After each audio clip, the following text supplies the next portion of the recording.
그 다음에 7장 소프트웨어 공학 및 IPT에서 이제 자주 나오는 문제를 보자고요. 여긴 두 개 절로 해놨습니다. 그래서 1절은 소프트웨어 공학이고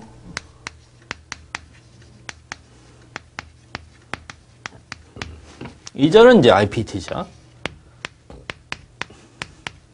IPT 및 모듈 설계. 모듈에 대해서도 나오니까. 물론 모듈도 IPT에 들어가지만. 그럼 이제 이 7장부터는 여러분들 시스템 분석 설계 내용이 아니에요. 실제는. 시스템 분석 설계는 6장까지죠. 6장까지고 7장, 8장, 9장은 어디에? 소프트웨어 공학이라는 과목에 원래 속합니다. 이제. 근데 소프트웨어 공학이라는 과목은 기사 과목에는 있는데 산업 기사 과목에는 없잖아요. 그죠? 그래서 이 시스템 분석 설계 뒷부분에다가 이렇게 소프트웨어 공학의 일부분을 집어넣은 겁니다. 그러니까 이렇게 뭐 어렵게 문제가 나오진 않으니까 간단한 것들만 나오니까 그런 것들만 익혀서 들어가시면 돼요. 그럼 이 소프트웨어 공학에서는 뭐 소프트웨어 위기하고 소프트웨어 개발 주기가 이제 위기는 딱 한 번 나왔었으니 그냥 한 번 보시면 되고요.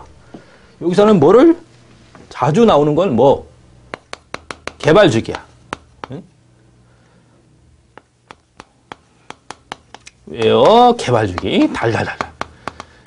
이거는 시험 문제에 자주 나온다. 그러니까 확실하게 파악하시라. 그죠? 네. 그러면 소프트웨어 개발 주기는 어떻게 돼요? 소프트웨어 개발 주기야. 개발 주기. 또는 생명 주기다 이렇게 얘기하죠. 네, 개발 주기라는 게 뭐냐면 생명 주기야. 그래서 하나의 소프트웨어가 탄생해서 죽을 때까지 거쳐가는 단계. 여러분들이 시스템 개발 주기도 배웠죠. 1장에서 배웠으니까 시스템 개발 주기하고 소프트웨어 개발 주기하고 차이 그런 것들을 한번 여러분들이 머릿속에 그려볼 필요성은 있겠죠. 물론 어느 게 더 생명이 길다 짧다는 어떻게 돼요? 모르는 거야. 그때 달라지니까. 어쨌든 하나의 소프트웨어가 탄생해서 죽을 때까지 거쳐가는 단계를 우리가 개발 주기다 이렇게 얘기하는 거야. 그래서 여기서는 몇 가지? 세 가지가 있습니다. 세 가지. 폭포 수용 모델이 있고요. 모델. 폭포 수용 모델이 있고 그 다음에 프로토타입 모델이 있고요.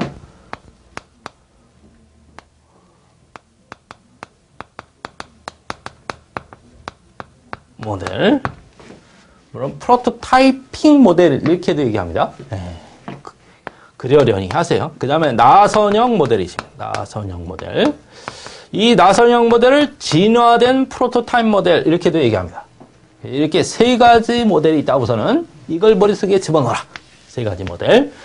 폭포 수용 모델이 있고 프로토타입 모델이 있고 나선형 모델이 있다. 이 세 가지 모델이 있다. 네. 그럼 이 폭포 수용 모델은 말 그대로 폭포가 떨어지니까 그죠? 한번 지나간 건 다시 되돌아오지 않습니다. 그럼 폭포 수용 모델은 어떻게 진행이 되느냐면 요거는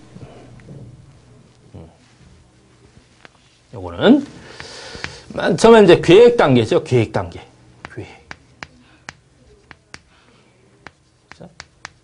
계획 단계. 그 다음에 이제 분석 단계겠죠. 분석 단계. 네, 분석 단계. 그 다음에 이제 설계 단계가 되겠지. 설계 단계. 설계 단계. 그럼 설계가 끝나면 구현하겠죠. 구현 단계.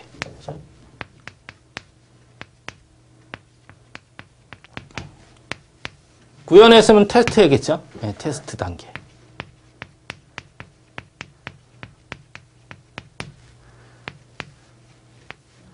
그 다음에 이제 유지보수가 나오죠. 유지보수. 요런 단계를 거쳐서 개발이 완료된다는 게. 그러니까, 폭포 수용 모델은 계획 단계가 끝나면 분석 단계로 넘어가는 거예요. 완벽하게 끝나야. 그죠? 물론, 분석을 할 때는 계획 단계에 있는 걸 가지고 계획 단계에서 한 걸, 조사한 거지. 계획 단계는 조사 단계, 타당성 조사 단계 이렇게도 얘기하는데, 이 조사한 걸 바탕으로 해서 분석을 하게 된단 말이야. 분석 단계가 끝나야 뭐 설계 단계로 넘어간다. 물론 설계 단계에선 분석 단계에서 한 걸 가지고 설계를 하겠지만 그래서 이렇게 진행이 된다는 얘기예요. 이렇게. 이런 식으로 진행이 된다. 오케이? 물론 순서를 여러분들이 멋지게 외우는 게 좋겠죠. 당연히 이 순서들 외우세요. 그럼 보엠의 폭포성 모델은 비슷해. 여러분들이. 요걸 우리가 타당성 조사다. 이렇게도 얘기합니다. 타당성 조사. 조사. 그치? 분석 단계는 요구사항 분석. 요구사항 분석.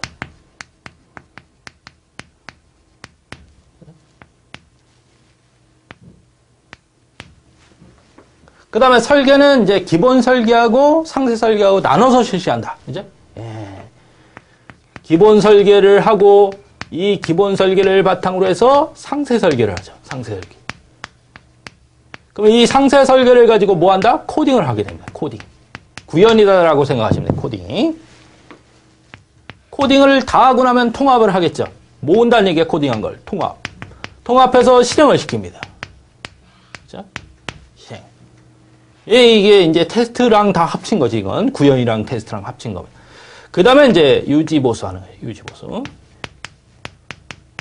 유지보수 및 운영이라고 생각하시면 돼요. 운영. 이렇게. 그죠? 그러니까, 요렇게 보엠이 제청한 거야. 요렇게 진행이 된다는 얘기야. 그죠? 이렇게. 그러니까 이거와 이거 거의 유사하잖아요. 그죠? 그래서 타당성 조사, 요구사항 분석, 기본 설계, 상세 설계, 코딩, 통합, 실행, 유지보수 및 운영. 요것도 뭐야? 폭포수용 모델이라는 얘기야. 좀 더 요거보다는 요게 어떻게 돼? 상세하게 기술한 거죠. 이건 두리뭉실하게 여러분들 어떻게 돼? 단계를 표현한 거고. 어쨌든 이렇게 단계를 거치면서 개발하는 방법을 우리가 뭐라고 한다고? 폭포수용 모델이다. 이렇게 얘기한다. 그럼 이 폭포수용 모델은 어떻게 돼요? 폭포수용 대문을 보여줄 수가 없다는 얘기야. 즉, 어디에? 설계 단계에서 설계를 할 때는 어떻게 돼요? 새로운 요구사항이 들어왔으면 분석 단계로 올라가서 새로운 요구사항을 접수해야 되는데, 새로운 요구사항이 어떻게 돼? 접수가 된다, 안 된다? 안 된다, 이런 얘기야. 이미 지나간 버스는 손들지 말라, 이런 얘기죠. 그죠? 그게 폭포수용 모델이야. 사용자가 데모를 볼 수 없어. 그러니까 사용자가 이렇게 제품이 나올 거라고 예상할 수가 없다는 얘기죠. 한번 요구를 해놓으면 뭐가? 결국 끝에 가서 테스트 단계가 끝나서 제품이 나와 봐야 비로소 어떻게 돼? 아, 이렇게 생겼구나라고 알 수 있다는 얘기지. 그래서 이 폭포수용 모델은 어떤 특징을 갖고 있냐면 우선 가장 오래된 모델이야. 이 모델을 적용해서 개발된 수익혐이 즉 소프트웨어가 가장 많습니다. 이 폭포수용 모델이 가장 오래된 모델로 이 모델을 적용해서 개발된 소프트웨어가 가장 많습니다. 그죠? 오케이? 그 다음에 이거는 개발 단계가 아주 명확하다. 각각 이렇게 단계가 아주 명확합니다. 딱딱딱딱. 그죠?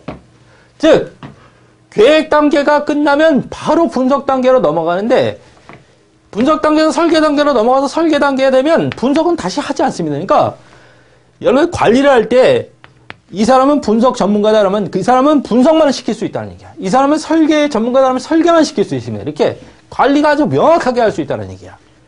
그 다음에 각 단계에서 나오는 서류도 아주 명확합니다. 여기서는 요구사항 분석서가 정확하게 나오고 여긴 설계 사양서가 정확하게 나옵니다. 그러니까 다 단계가 아주 명확하고 그 다음에 그 각 단계에서 나오는 어떻게 돼요? 서류 있죠? 문서도 아주 명확하다는 얘기야. 그래서 이 관리가 아주 편리하죠. 폭포수용 모델은 관리도 편리하고 그 다음에 단계도 명확하고 그 다음에 각 단계에서 나오는 문서도 아주 명확하다. 오케이? 이런 폭포수용 모델 특징을 가지고 있다는 얘기야. 이해되시죠? 그 다음에 프로토타입 모델은 이건 뭐라 그랬어? 폭포수용 모델이라 했지. 에우라 그랬어요. 에우라 그랬어. 그럼 프로토타입 모델은 어떻게 되냐면 물론 요구사항 분석은 똑같습니다. 요구사항 분석. 요구사항 분석을 해서 뭐 한다? 프로토타입 모델을 기획한다는 얘기야.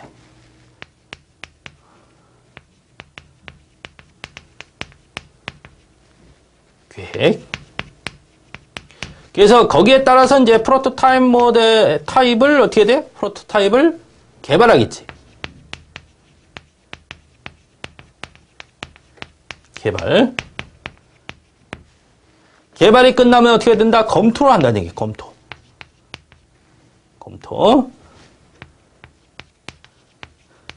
검토해서 불가능하면 어떻게 돼?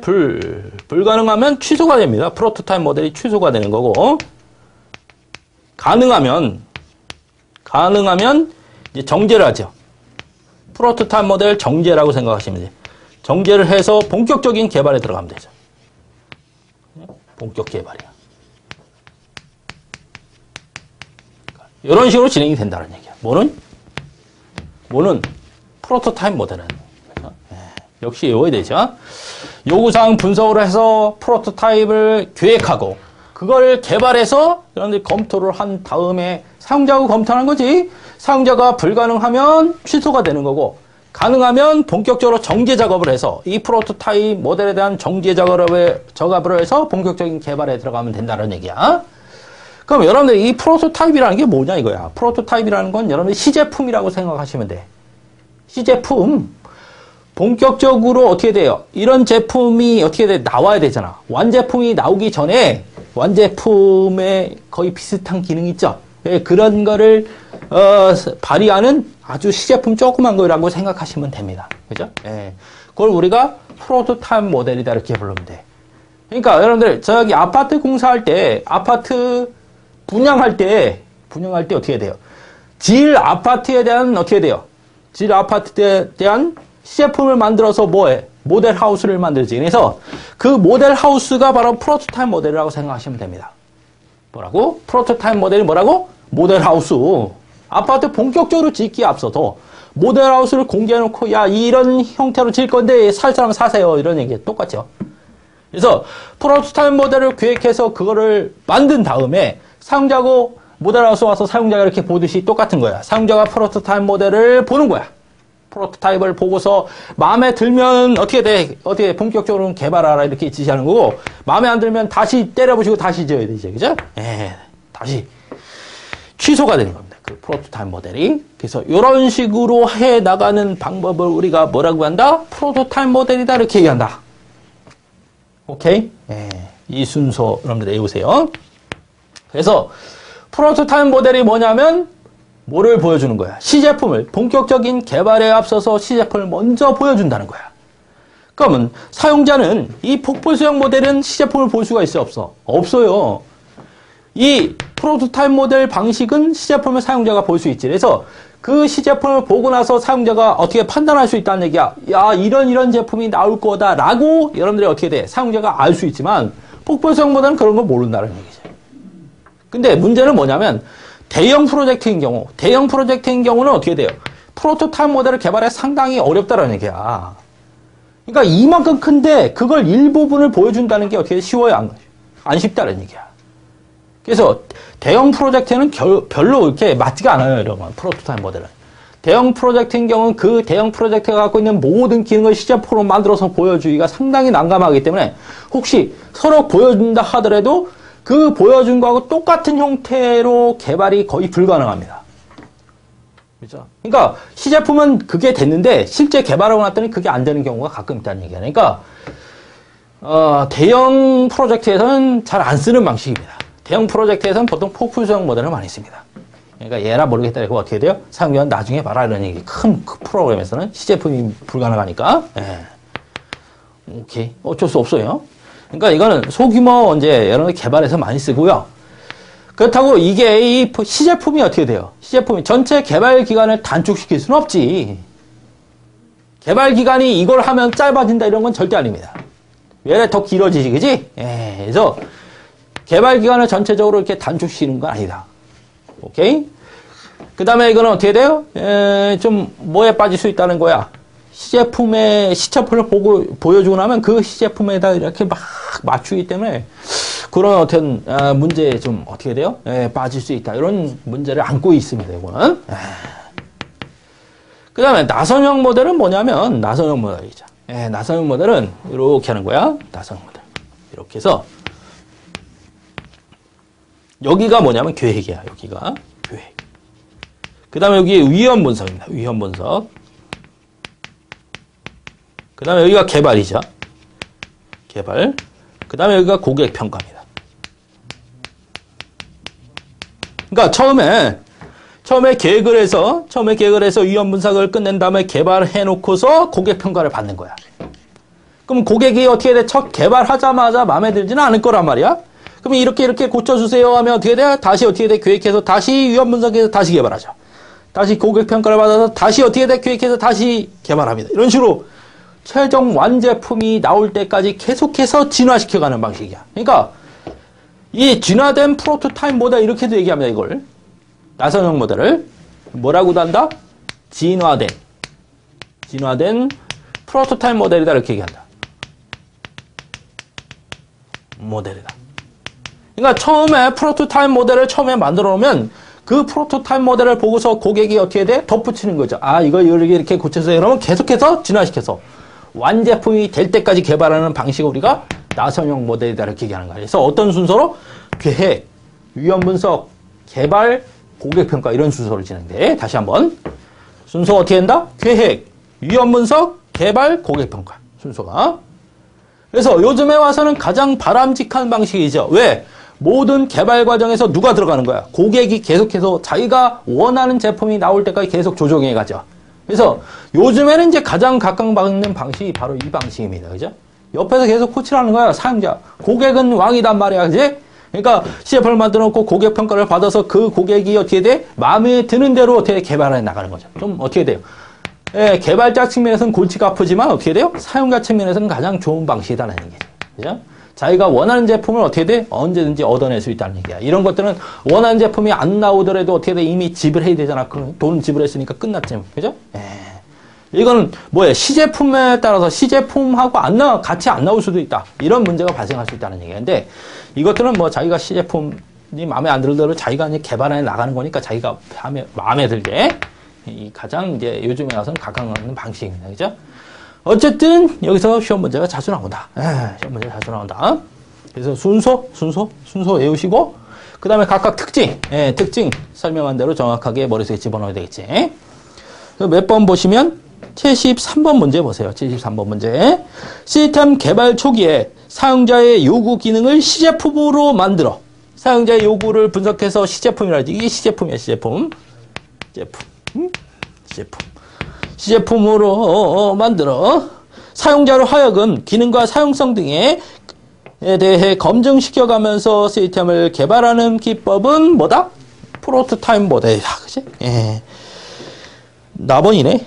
가번 참. 프로토타입 모델, 라번 나선형 모델, 그 다음에 폭포수형 모델, 그 다음에 구조적 모델이라는 건 없지, 그지? 그러니까 프로토타입 모델이냐, 나선형 모델이냐, 폭포수형 모델이냐, 그래서 시제품 얘기가 나오면 뭐다? 시제품 얘기가 나오면 프로토타입 모델이라는 것 명심하시면 되죠. 그래서 가번이 정답이 된다. 쉽죠? 이런 문제 나오면. 물론 이런 뭐를 물을 수 있다? 순서를 물을 수 있다. 이것도 순서가 나왔어서 시험 문제. 이거 순서 나오고 이것도 순서 가끔 나오죠? 그러니까 순서도 여러분들 확실하게 이해하시고 들어가셔야 되고 특징에 대해서도 시험 문제 가끔 출제되니까 특징도 확실하게 파악하셔야 된다. 이해되시죠? 그 다음에 IPT 및 모듈 설계에 대해서 여기서는 IPT가 뭔지 그죠? IPT의 개요 IPT는 이제 여러분들 기술면과 관리면으로 나눠지거든요. 그 중에서 기술면에 대해서. 기술. 그 다음에 관리 이렇게 돼 있어요. 그러면 여기서는 이제 시험 문제가 좀 많이 나오긴 해요. 예, 많이 나옵니다. 그러면 이 IPT라는 게 여러분들 뭔지 알아야 뭐 기술면이니 관리면이니 뭐 이렇게 따질 수 있는데 이 기술면에서 많이 나옵니다. 예, 개요에서 가끔 나오고요. 관리는 이제 잘 안 나오긴 해요, 시험 문제가. 그래서 IPT가 뭐냐면 여러분들 어떻게 돼? improve죠. improve 프로그래밍 테크닉이야. 그러니까 좀 더 개선된 프로그램을 짤 수 있는 기법 이런 얘기죠. 그러니까 처음에는 좀 더 좋은 프로그램을 짜기 위해서 어디에만 채택을 합니까? 이 기술적인 면만 여러분들 어떻게 돼? 발전을 시키려고 노력을 많이 했는데 나중에는 어떻게 돼? 예, 관리면까지 같이 해야 좋은 프로그램이 나오는구나 이렇게 알 수 있었습니다. 그죠? 어쨌든 이 IPT에서 IPT가 뭔지 한번 보자고.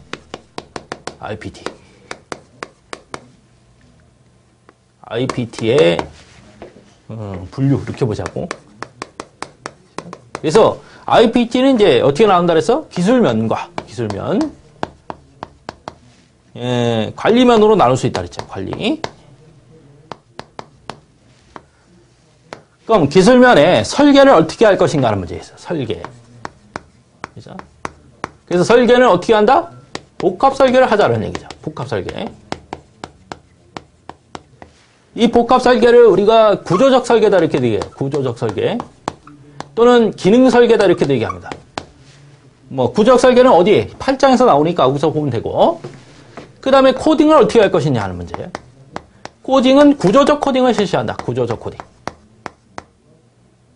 코딩 또는 뭐 구조적 프로그래밍 이렇게도 얘기한다. 그죠?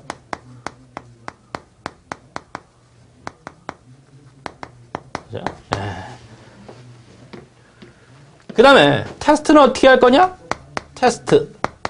테스트는 탑다운 지향적으로 하라. 탑다운.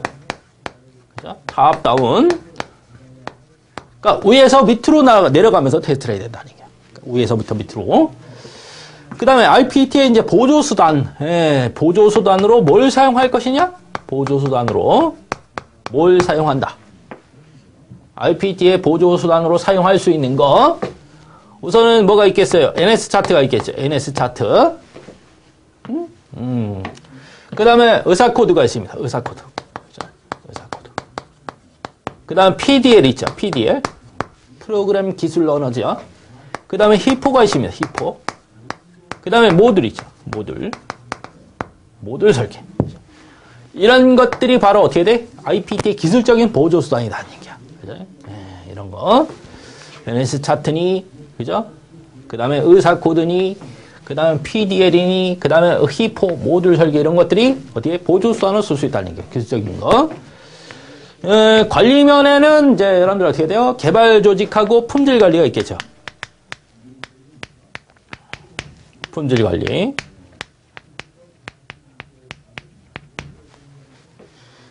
개발 조직은 뭐 치 프로그래머 팀, 선임 프로그래머 팀이다 이렇게 불러요. 선임 프로그래머 팀으로 운영, 팀 단위로 운영을 하자라는 얘기야. 그러니까 처음에는 회사 단위로 프로그램을 개발했는데 나중에 이렇게 팀 단위로 바뀐다는 얘기야. IPT가 나오면서 그래서 팀 단위로 프로젝트를 개발하자라는 얘기지. 품질 관리는 여러분들 뭐 구조적 검토회 같은 거, 구조적 검토회, 그죠? 예. 그 다음에 검증회 같은 거, 검증회, 그죠? 인스펙션이다 이렇게 부르죠. 그 다음에 라이브러리, 그죠? 도서관이지. 예. 이런 걸 가지고 어떻게 해? 품질 관리를 하자 이런 얘기입니다. 그죠? 예. 오케이. 그래서 이렇게 나올 수 있다는 게 이것도 시험 문제 가끔 출제된다. 예, 가끔 출제되니까 확실하게 여러분들 어떻게 돼? 근래 와서 좀 자주 출제되는 편입니다. 그러니까 확실하게 뭐 어디 이론에서 배우겠지만 어쨌든 이런 것도 알아두셔야 된다. 그러니까 이건 기술면이고 이건 관리면이라는 거. 이거와 이거를 구분할 수 있는 문제 확실하게 파악하시고요. 오케이? 그러면 이제 그 다음부터 어떻게 돼요? 기술면에 대해서 설명이 나오고 그 다음에 관리면에 대해서 설명이 나오는 겁니다. 그렇죠? 그러면 복합 설계라는 것은 이제 뒤에 나오니까 이거는 어떻게 하느냐면 전부 기능별로 분리하는 거야. 그래서 그 기능별로 어떻게 돼? 탑다운 지향적으로 짜는 거죠. 탑다운. 즉 무슨 구조로? 트리 구조로 개발하는, 설계하는 방법을 우리가 복합 설계다 이렇게 얘기하는 거야. 그러니까 전부 어떻게 돼? 기능별로 분해를 해서 그것이 어떻게 돼요? 트리 구조로 배치시키는 거죠. 그래서 뭐 분할과 수성이 아니라 분할과 통치의 원칙에 따라서 개발하는 방법을 우리가 복합 설계다 이렇게 얘기합니다. 알겠어요? 그러니까 이렇게 기능별로 분해를 하잖아. 기능별로 이렇게. 그럼 이걸 기능별로 이렇게 배치시키면 이렇게 해서 이렇게 하면 이거 다스리는 거. 위에서 밑에를 다스리는 방식이죠. 무슨 거? 이게 뭐야? 트리 구조죠. 이렇게 개발해 나가는 방식을 우리가 복합 설계다 이렇게 얘기해. 어쨌든 이렇게 개발하는 방법을 복합 설계다 이렇게 얘기하고 구조적 코딩, 구조적 프로그래밍 나오는데 이게 이제 시험 문제에 자주 나온다. 요거 달달달달. 뭐 구조적 설계나 뭐 복합 설계는 여기서 나오는 거 아니고 8장에서 나오는 거고요. 여기서는 어떻게 돼? 요게 이제 시험 문제 많이 나온다. 구조적 프로그래밍. 그래서 구조적 프로그램의 기본 구조. 구조적 프로그램의 기본 구조는 세 가지입니다. 기본 구조는 세 가지만 사용하라는 얘기야. 뭐 순차 구조. 그 다음에 결정 구조. 그 다음에 반복 구조. 이 세 가지만 사용해서 프로그램을 하는 방식입니다. 몇 가지 구조? 세 가지. 순차 구조, 결정 구조. 결정 구조를 조건 구조다 이렇게 얘기합니다. 조건. 오케이? 예, 조건. 순차, 결정, 반복 구조만 사용해서 이 세 가지 기본 구조만 사용해서 프로그램을 하는 기법을 우리가 뭐라고 하는 거야? 구조적 프로그래밍 기법이다 이렇게 얘기해요. 그죠? 오케이. 구조적 프로그램이다 이렇게 얘기해. 어? 그러면 이 시험 문제 많이 나온다. 이런 구조적 프로그램의 특징 같은 거, 구조적 프로그램의 특징, 이것도 이제 특징, 이런 것도 가끔 나옵니다. 여기서는 뭐를 사용하지 않는다는 얘기야. 고투문을 사용하지 않는다는 얘기죠. 오케이? 고투문이 뭐야? 일리 가라, 저리 가라 하는 거죠? 바로. 거기 이 고투문을 배제해야 된다는 얘기야. 구조적 프로그램에서는. 이 구조적 프로그램을 사용하게 되면 구조적 프로그램에서는 세 가지 제어 구조만 사용하라. 즉, 뭐야? 순차 구조, 결정 구조, 반복 구조만 사용하라는 얘기야. 고투문을 배제하고. 그럼 이렇게 사용하면 생산성이 향상되겠죠. 오케이? 생산성이 향상되고, 그 다음에 판독이 용이해집니다. 판독. 구조 프로그램을 사용하면, 판독도 용이해지고, 생산성도 늘어난단 말이지. 그죠? 그리고 구조 프로그램은 뭐? 입구와 출구가 몇 개씩 있어야 돼? 한 개씩만. 그래서 논리적 설계가 가능하다는 거야. 논리적 설계가 가능하다. 그런 특징들을 갖고 있다는 얘기예요. 그런 특징들 가끔 시험 문제 나오니까 확실하게 파악하세요. 어쨌든 요게 시험 문제 잘 나와요. 구조적 프로그램의 기본 구조에 들어가지 않는 것 이런 식으로 시험 문제 잘 나오니까 요건 확실하게 파악하시라는 얘기죠. 그래서 몇 번 문제야? 몇 번? 74번 문제가 바로 요게 나왔어요. 그죠? 뭐라고 나왔습니까? 구조적 프로그램의 기본 구조에 해당하지 않는 것 했죠. 가번 순차 구조, 라번 반복 구조, 다번 조건 구조, 라번 일괄 구조. 일괄 구조라는 거 없지. 라번이 정답이라는 얘기야. 그래서 순차 구조, 조건 구조, 반복 구조 이렇게 나왔죠. 결정 구조라고도 나옵니다. 그죠? 이게 물어서 이걸 할 것인지 이걸 할 것인지 결정하는 게 이제 결정 구조입니다. 조건은 물어서 이쪽으로 갈 것인지 저쪽으로 갈 것인지 결정하는 것도 어디에? 여기에 들어가는 거죠. 어쨌든 이런 건 금방 파악할 수 있지. 그래서 이 세 가지 구조는 확실하게 머릿속에 집어넣어라. 이해되시죠? 그 다음에 뭐 테스트 탑답은 뭐 이건 뭐 당연한 얘기고 가끔 하향식이 아니라 상향식이다 이런 식으로 해서 시험 문제 나옵니다.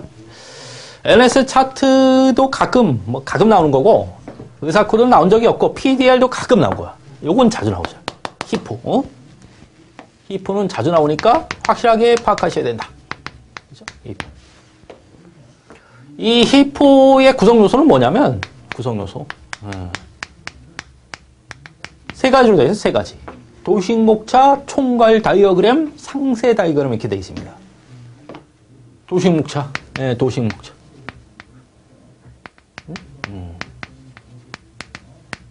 그 다음에 뭐? 총괄 도표라 했지. 총괄 도표. 오버뷰 다이어그램이다. 이렇게. 상세 도표. 디테일 다이어그램 이렇게 얘기하죠. 도식 목차는 비저블 태블이죠. 그죠? 그래서 이렇게 세 가지를, 도식 목차는 뭐냐면 이렇게 돼 있어요. 간단히 그리면 이렇게 만들어서 뭘로? 기능별로 분리해서 이렇게 탑다운. 뭘로 만들었다는 얘기야? 무슨 구조로? 트리 구조로 만들었다는 얘기야. 그래서 얘가 뭘로 가능하다라는 얘기야. 얘는 탑다운, 즉 무슨 구조로 돼 있다? 트리 구조로 돼 있다 이렇게 얘기해요. 히포가 무슨 구조로 돼 있다고? 트리 구조. 그 다음에 어떤 기법이다? 탑다운 기법이다. 위에서 밑으로 내려가면서 설계하는 기법이다라는 얘기야. 그죠? 총괄 도표는 이렇게 돼 있죠? 총괄 도표는 이렇게 해서 여기가 입력이야. 여기가 처리고, 그 다음에 여기가 출력이죠. 그죠? 그러니까 어떤 파일이 들어가서 어떤 처리를 한 다음에 어떤 출력 파일이 나온다 이런 식으로 어떻게 돼? 전체적으로. 그럼 전체를 어떻게 돼요? 이렇게 크게 나눈 거야, 크게. 어떤 파일이 들어가서 어떤 처리를 한 다음에 어떤 출력 파일이 나온다는 식으로. 상세 도표 똑같이 생겼는데 이거는 상세하게 그리는 거지, 상세하게. 그죠? 그래서 여기가 입력이고 여기가 처리고 여기가 출력인데 어떤 항목이 입력돼서 어떤 처리를 한 다음에 어떤 출력 결과가 나왔다 이런 식으로 그죠? 상세하게. 그죠? 그래서 detail diagram이다 이렇게 부릅니다. 그러니까 이건 한 장이면 이건 여러 장 나오겠지. 이런 식으로 만들기 때문에 히포는 어떤 특징을 갖느냐 이거야. 히포의 특징, 이게 시험 문제 많이 나온다. 물론 이것도 많이 나옵니다. 다음 중 히포의 구성 요소가 아닌 것, 도식, 목체, 총괄, 뭐 도표, 상세 도표, 딴 거 뭐 엉뚱한 거 하나 이렇게 갖다 놓지. 그래서 히포는 뭐다? 탑다운 지향적이다. 그 다음에 얘는 절차보다는 기능 중심이다. 다시 한번. 얘는 절차. 이거 다음에 이거하고 이거 다음에 이거하고 이런 거 몰라. 이런 기능을 발휘한다. 이런 걸 아는 거지. 그러니까 이건 기능별로 분해를 하기 때문에 기능별로. 오케이? 기능 중심으로 설계를 하는 거란 얘기야. 그러니까 이 기능을 발휘하기 위해서 이거하고 이런 건 없어요. 상세하게 이런 건 없어. 어? 네. 그래서 여러분들이 NS 차트는 절차 중심입니다. NS 차트 있죠? NS 차트. 여기 설계 보조 수단 중에서 NS 차트가 있잖아. 이거는 절차 중심이야. 어떤 기능을 발휘하는지는 몰라요. 그냥 이거 한 다음에 이거 해야 되고 이거 한 다음에 이거 해야 되고 이런 절차를 중심으로 하는 거고 PDL 같은 경우는 기능과 절차를 다 할 수 있지. 이런 기능은 이런 예? 절차를 가지고 진행된다는 걸 이 PDL은 다 할 수 있습니다. 히포는 절차는 모르고 또 기능만 확실하게 파악할 수 있다는 얘기야. 그래서 기능 중심이다 얘는. 그 다음에 문서화 설계를 가장 효율적으로 할 수 있는 기법이다. 이게 가장 빵빵하잖아, 그죠? 문서화 설계를 할 때 가장 효율적으로 할 수 있는 기법이 바로 어떻게 돼? 히포다. 그래서 문서화 설계를 하는 데 있어서 가장 효율적인 기법이 히포면서 그 다음에 절차보다는 기능 중심으로 설계하고 그 다음에 어떻게 돼? IPO라 했지. IPO가 뭐야? 입력, 처리, 출력입니다. IPO를 어떻게 돼? IPO를 정확하게 나타낸다. 즉, 이처추가 정확하게 기능별로 분리되어 있다. 이런 거. 오케이? 그 다음에 탑다운이다. 위에서부터 밑으로 내려가면서 전부 어떻게 설계가 진행이 된다는 얘기야. 그렇죠? 탑다운. 확실하게 파악하세요. 탑다운이다. 요거 상향시다 이렇게 해서 시험 문제 자주 나오거든. 그러니까 그런 걸 확실하게 파악하라. 이런 얘기야. 이해되시죠? 그래서 이런 히포의 특징을 정확하게, 이 히포의 특징 역시 시험 문제에 자주 나온다는 얘기야. 그래서 몇 번, 여러분들 75번이죠. 히포의 특징에 대해서 자주 나오니까 그 75번 문제가 히포의 특징에 관한 문제가 난다. 그래서 75번 읽어보시면 여러분들 히포의 설명으로 옳지 않은 것 됐습니다.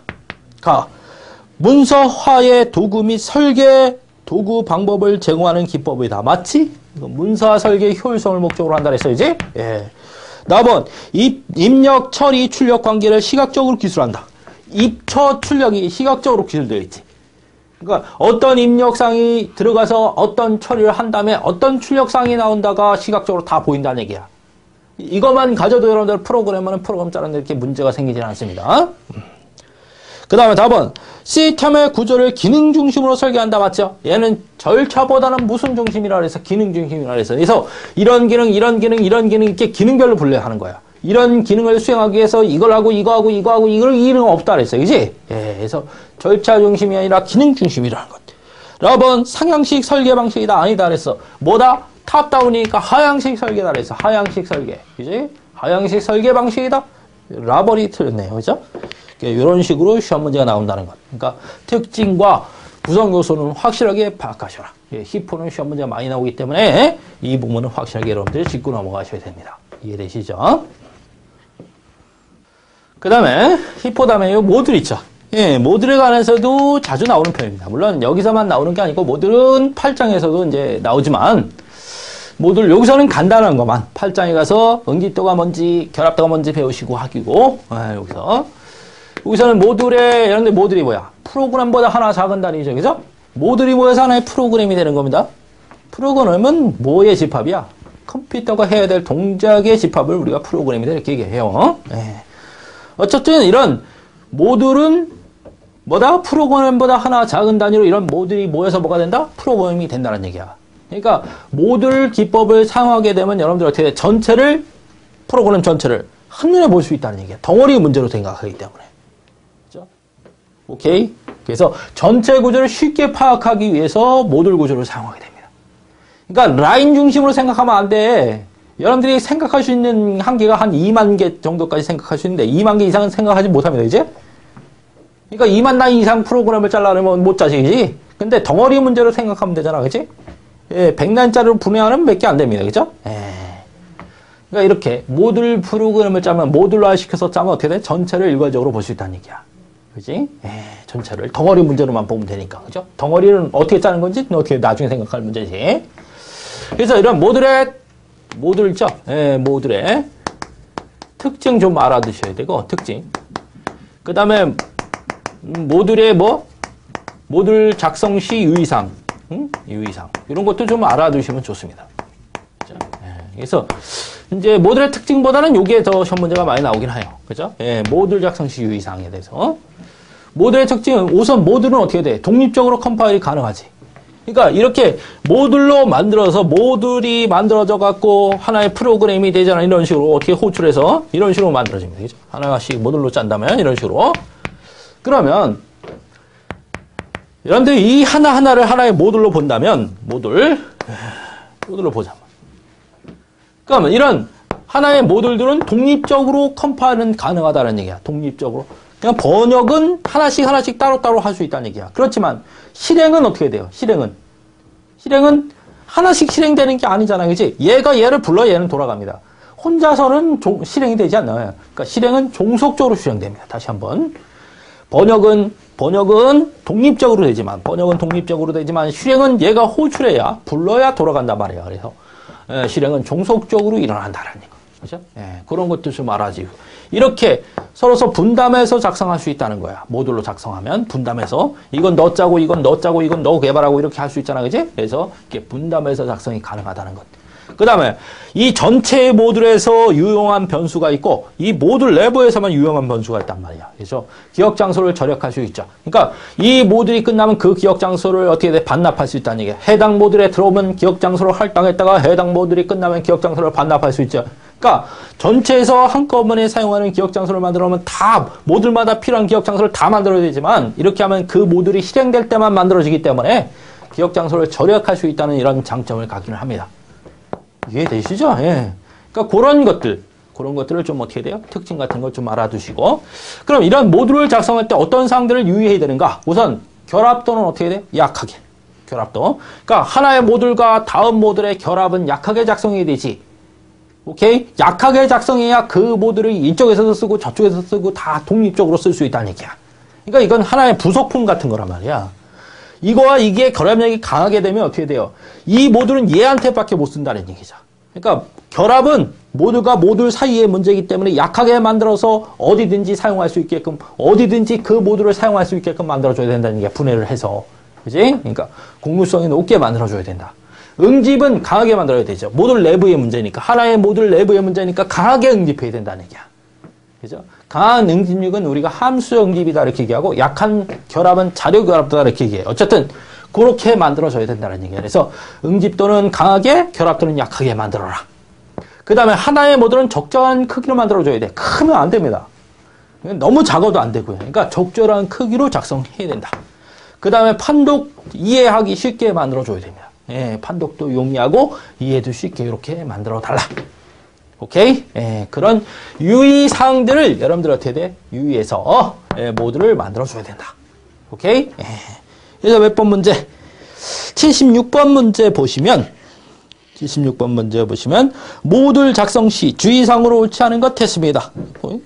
가번 응집도를 최소화하고 결합도를 최대화한다 반대로 했네요. 그죠? 응집도는 최대화하고 결합도는 최소화한다 이래야 돼. 그 다음에 나번 적절한 크기로 작성한다. 당연한 얘기지. 너무 커서 한눈에 보이는 정도로 작성해줘야 돼. 모듈은. 너무 크면 안 돼요. 한눈에 파악이 안 된다는 얘기야. 그 다음에 답은 보기 좋게 이해하기 쉽게 작성한다. 당연한 얘기지. 라번 다른 곳에서도 적용이 가능하도록 표준화한다. 결합력을 약하게 해야 이 하나의 모듈을 한 번만 써먹는 게 아니고 이쪽도 쓰고 저쪽도 쓰고 이렇게 만들어줘야 된다는 얘기지. 그지? 그래서 가번은 반대로 썼기 때문에 틀렸습니다. 그죠? 쉽죠? 이런 문제는.